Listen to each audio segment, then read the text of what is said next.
Welcome to the United States of Small Business, a podcast where the essence of American entrepreneurship is celebrated in every episode. With host John Quick at the helm, join us as we embark on a journey through the heart of the nation, uncovering the inspiring stories of small business owners from coast to coast. Experience the vibrant energy of bustling cities and the serene beauty of small towns, all while discovering how individuals are turning their entrepreneurial dreams into reality, even against the greatest odds. Each episode brings you face to face with the dreamers, creators, and doers who form the economic backbone of our country, all sharing their spirit of innovation and resilience. Whether you are in the early stages of sowing the seeds for your own business, scaling new heights in your current venture, or simply captivated by tales of grit and triumph, you are in the right place. Tune in on platforms like Spotify, YouTube, Apple Podcasts, iHeartRadio, Pandora, and beyond. For deeper insights and to connect with the heart and soul of America's main streets, visit UnitedStatesOfSmallBusiness.com. Subscribe to United States of Small Business with host John Quick now and be inspired by the powerful stories of entrepreneurship, community, and the unwavering pursuit of the American dream. Begin your journey of inspiration with us today. Welcome to another insightful episode of United States of Small Business podcast. I'm your host, John Quick, where we explore the journeys and insights of impactful leaders. Today, we are thrilled to have Dr. Andy with us. Dr. Andy has distinguished himself in the realms of leadership and personal development, dedicating over 2 decades to inspiring individuals and transforming organizations. As an author of The Golden Principles, he combines life and leadership lessons in compelling ways. Join us as Dr. Andy shares his invaluable experiences and insights on fostering trust and excellence in leadership. So without further ado, Andy, Dr. Andy, should I say, welcome to the United States of Small Business podcast. Well, I'm glad to be here, John. I think you and I share some passions together about entrepreneurship and following your passion. Looking forward to a good discussion. Well, this should be fun. And should I say Dr. Andy? So Dr. Andy, take me back, way back, and tell me about that first time you got your start in business. I think it's always important for folks to hear about where people came from and kind of where they got their first start in business. Well, it's interesting because I now that I reflect back on it, John, I've always been passionate about leaders leading well. And it really comes from 2 different tracks. My faith became important to me very early on in my life. And I'm reading these gospel stories about a wonderful servant leader. And then the first couple of jobs I had, John, I just had bad bosses. I had bad bosses. One of them wasn't just an incompetent boss. He was just kind of a bad person. He had anger management issues. And so I'm learning and growing in my faith, following this servant leader model of self-sacrifice. And then I'm working for people that are all about themselves. And this disconnect started building a passion in me that this is just wrong. And so, gosh, more than 25 years ago at this point, people have told me for years that I'm a gifted communicator. I've got a way with words. And I started doing some training and workshops and conferences and realized there were other people that felt the same way, and they appreciated me giving them permission to recognize just because you're in a position of management doesn't make you a good leader. And so I've been working with firms and individuals and nonprofits for decades at this point about how do we lead well and not just be a manager. Nice. So not only do you speak, you also written a book that's been fairly successful. It's been top 100 best books of the year. Tell me about this book. What is it? What's the name? What's the title? And where can people find it? So my wife and I have been rescuing dogs for, 4 years into our marriage. For decades now, we've been rescuing dogs. And John, it was more than 15 years ago now, one of the keynote speeches I was delivering to a leadership audience had a story about Redford, our golden retriever that came from a horrible puppy mill. He was a breeding sire at a puppy mill. 66 dogs were distributed all over the country. He ended up with us, and he just was, the first year of his life was horrible. And the whole point was we loved Redford the minute we laid eyes on him. Furthermore, he cashed in his chips. I don't know what heaven looks like for a dog, but But at that point in our lives, our backyard looked like heaven to me if I was a dog. Backyard pool, half acre, regular trips to the local ice cream shop where they got puppy cups. I mean, life was good for Redford. And he ran and he hid and he reacted and he barked and he shied away and he urinated. It's like, come on, Redford, we are the best dog rescuers you'll ever have. And the point of that speech, in fact, it was called the Golden Principle, was leaders, trust takes time. Even if you are a trustworthy person as a leader, you can't expect them to trust you immediately. Trust takes time. So I was telling the story about Redford. I started talking to a boutique book publisher about this story, and he said, "You got any other dog stories?" And basically I said, "Kent, you know, despite my doctorate and all of the consulting work I've done all over the world with management organizations, I think I've learned more lessons about leadership from my dogs." A year later, the Golden Principles, Life and Leadership Lessons from a Rescued Dog came out. Yeah, and as you can see, it's over my shoulder there on the bookshelf. And yeah, somebody at Amazon fell in love with it. And so today I get to call myself a best-selling author. John, you and I are both in this world enough to know being an Amazon best-selling author still means you haven't made any money at it. If you're not Wall Street Journal or New York Times, my wife rolls her eyes, and every couple of years she said, "Andy, you want to order some more books from the book publishers so that we can give them away when you do speeches?" And they're, you know, it's kind of a chicken soup for the soul book about the lessons our dogs teach us. Get down to their level if you want to really reach them. Sometimes the best no is the opposite yes. Things like that, common sense things that our dogs have taught us over the years that I recognize are good leadership principles as well. That's awesome. Well, folks that are listening in, I'm going to send somebody a free copy of this. So just the first person to email me gets it. So email me, John, John, at UnitedStatesOfSmallBusiness.com. The first person to email me is going to get a book. We just did one of these yesterday, and somebody emailed me right away, and they're going to get a book sent to them. So if you're listening, drop what you're doing and be the first to email me. You'll get a copy of the book. So Andy, question to you is this. You get to speak all over the globe about turning managers into leaders. So tell me, what does it look like to turn a manager into a leader? How do you do that? That's $1 million question. And our, 18 minutes of a podcast can't begin to scratch that, I think. But John, it has been a passion of mine for more than 25 years now. I've been looking at folks like you and others that are leaders in an entrepreneurial space. I've worked with Fortune 500 companies globally, trying to answer the question, what turns a manager into a high-performing leader? Truth of the matter is, John, there's really nothing new in the area of leadership in the last 2,000 years. You get past Jesus Christ and Marcus Aurelius, and all of us are just kind of saying the same thing in different ways. What I've observed is I think we can capture high-performance leadership with what I call the 4 leadership necessities. The best leaders I work with, they start out being people of conviction. You talked about this some in one of your recent podcasts about finding your passion and leading into your passion. Effective leaders are people of conviction. They have a strategic mindset. They're looking bigger, broader, further down the road. They're seeing the whole picture. They're pushing forward this whole area of conviction. The second leadership necessity is competence. A leader has got to be able to get their team to execute well. They're good at what they do, and they know how to get the people around them to become good at what they do. So they train, they coach, they exhort, they hold accountable, that whole area of competence.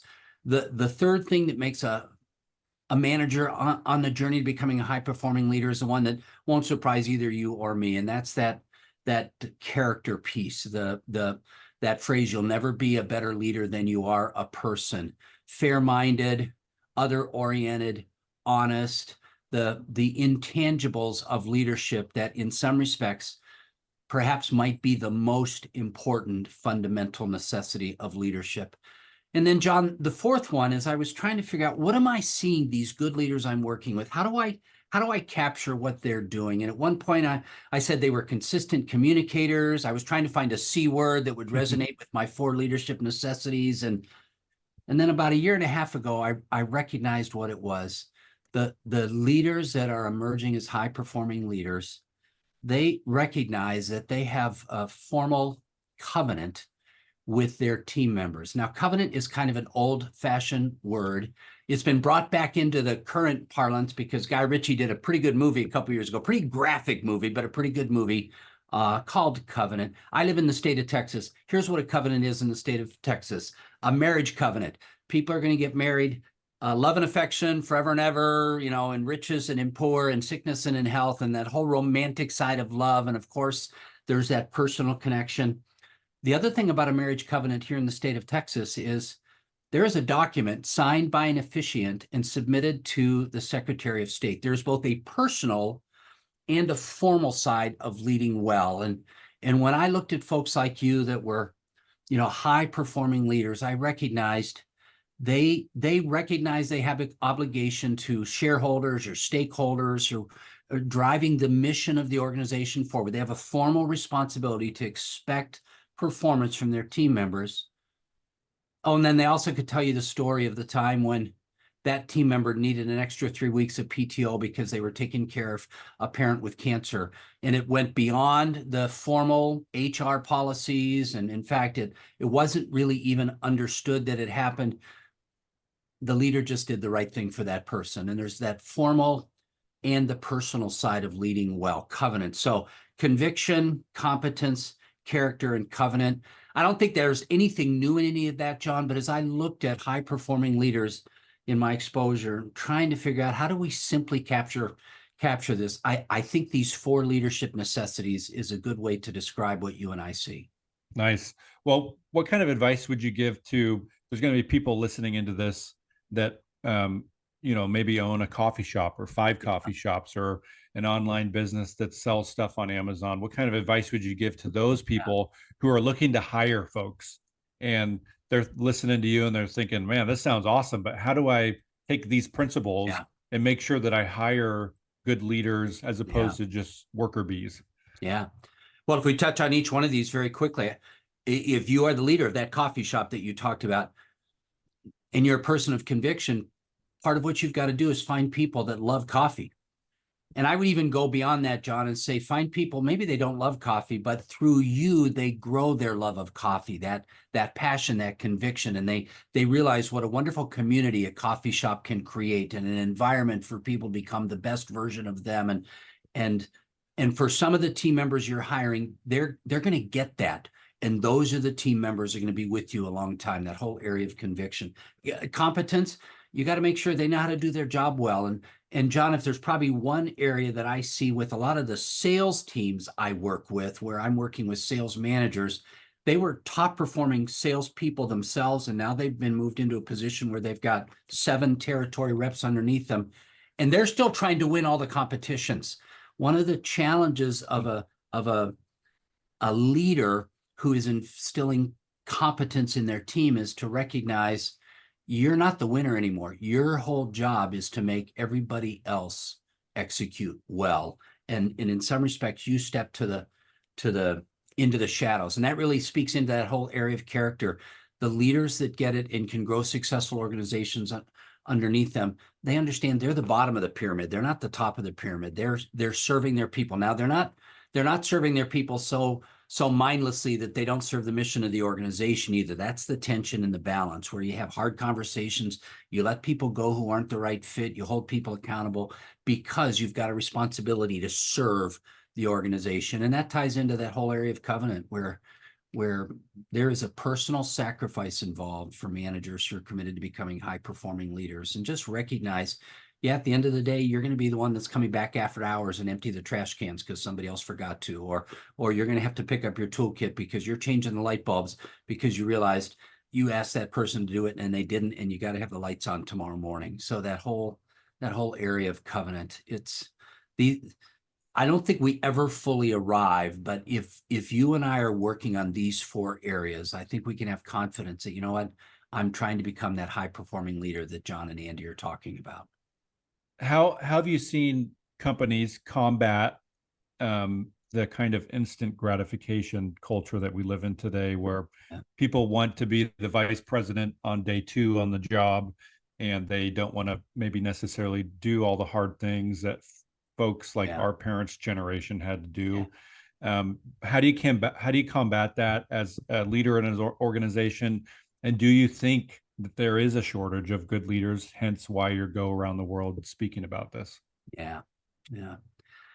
I knew from the other podcasts of yours I listened, and you asked good questions. These are not easy questions to answer.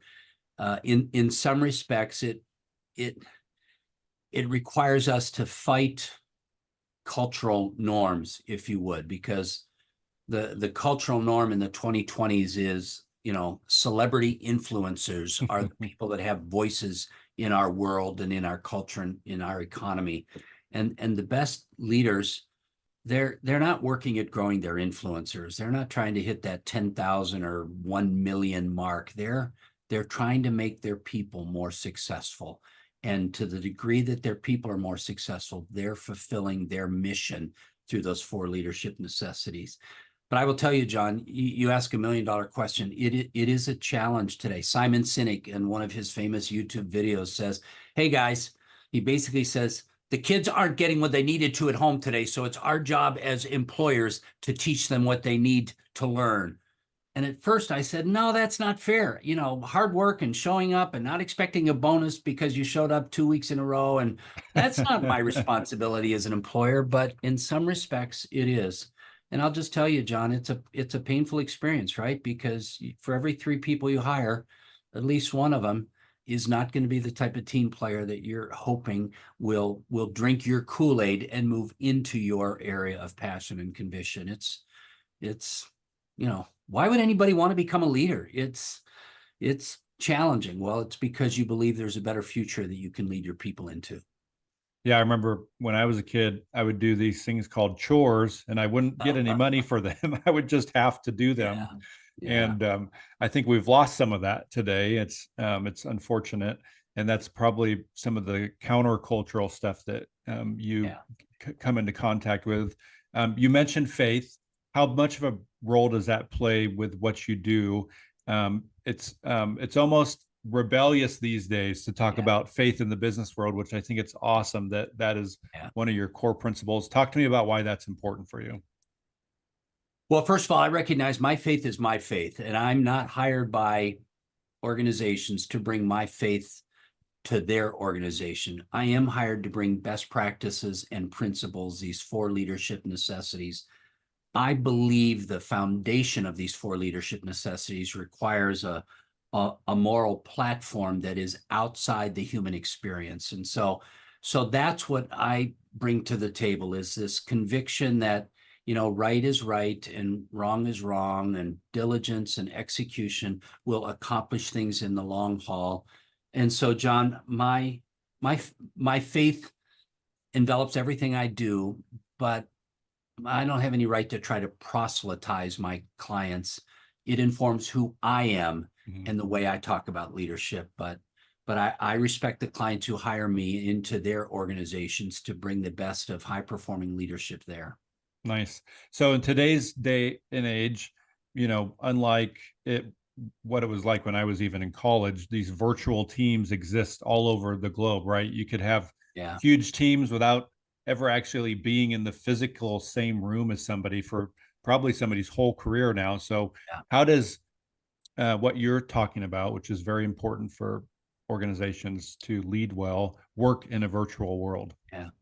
So it becomes more challenging, obviously, and I think everybody is recognizing there is power and there's cost savings and there's capabilities that exist in a virtual world. There's also some things that are lost. The best organizations I work with, they are recognizing we can work virtually and we need some face-to-face meetings, whether that's a remote team but all working in the same zip code where they've got 2 days a week in the office, or whether it's a multinational corporation that now has upped their meeting rhythm to 4 times a year instead of once a year so that people can be together face to face. They're recognizing that challenge. Now, at a very elementary level, John, I would remind everybody that wants to be recognized as a good leader listening into you that there's some fundamentals in a virtual world. If you want to grow as a leader, you got to get a good quality camera, and you've got to have it on every time you're having a team meeting. Even if your team members don't, you're the leader. You're setting the stage. Upgrade your microphone. Do those simple lessons we all had to learn 4 years ago. Get that camera above eye level so they're not looking up your nose. Don't sit in a hoodie with them looking up your nostrils on your laptop. Elevate your game a little bit. Those are leadership fundamentals that in some respects should be table stakes in the 2020s. And yet, John, it amazes me every time I'm on a virtual call with leaders that I'm supposed to guide them to become more effective. I'm having to remind them, hey, turn your camera on. This is not acceptable for somebody that wants to lead a team well. They need to see your eyes. They need to see your engagement. That's good. So, 25 minutes has gone by in a flash here. Tell folks where they can find all your information at. There's going to be hopefully folks that listen to this thinking, man, I own a business. I lead a business. I need to figure out how Dr. Andy's doing this. I need to look him up and find all of his details. Tell us all about where they can find you. Well, I do a lot of executive coaching. I do workshops. I do some keynote speaking. Obviously, I've written a couple of books, John. The best way to access my resources is at my website, neillieleadership.com. And the good thing about my last name, Neillie, is it's spelled distinctly enough that if you get it right, you're going to find me, neillieleadership.com. I'm also on LinkedIn. John, I have an 8-page ebook titled The 3 Imperative Leadership Conversations that I make available to folks that want to learn more. And they can go to leadershipmaterials.com and simply download that book. It talks about a coaching conversation, talks about how to hold a hard conversation, some best practices around a 3-fold affirmation conversation. So neillieleadership.com or go to leadershipmaterials.com and download that ebook. Nice. Well, folks listening in, I'll put the links in the podcast description. And again, if you've listened to maybe the tail end, I want to encourage you to go back, listen to the whole thing. If the first person to email me, my email address is john, JOHN, at unitedstatesofsmallbusiness.com. They're going to get a free book. I'm going to send you a book. So email me. The first person to do that's going to get a book. Andy, Dr. Andy, any last minute thoughts here before we head off? No, I love what you're doing, John. I know you've got a strong legacy of podcasting. I love this new podcast you've launched. You're bringing good things to the marketplace, and thanks for letting me be a part of that. Well, thanks so much for joining us, Dr. Andy. For folks listening into United States of Small Business podcast, I want to thank you for doing that. You can find us at unitedstatesofsmallbusiness.com. We're on iTunes, Spotify, YouTube, Pandora, iHeartRadio, pretty much anywhere there's a podcast, you can find us. And we hope that folks tune in next time, and we wish everybody a phenomenal week. Thanks so much again, Dr. Andy, for joining us. My pleasure.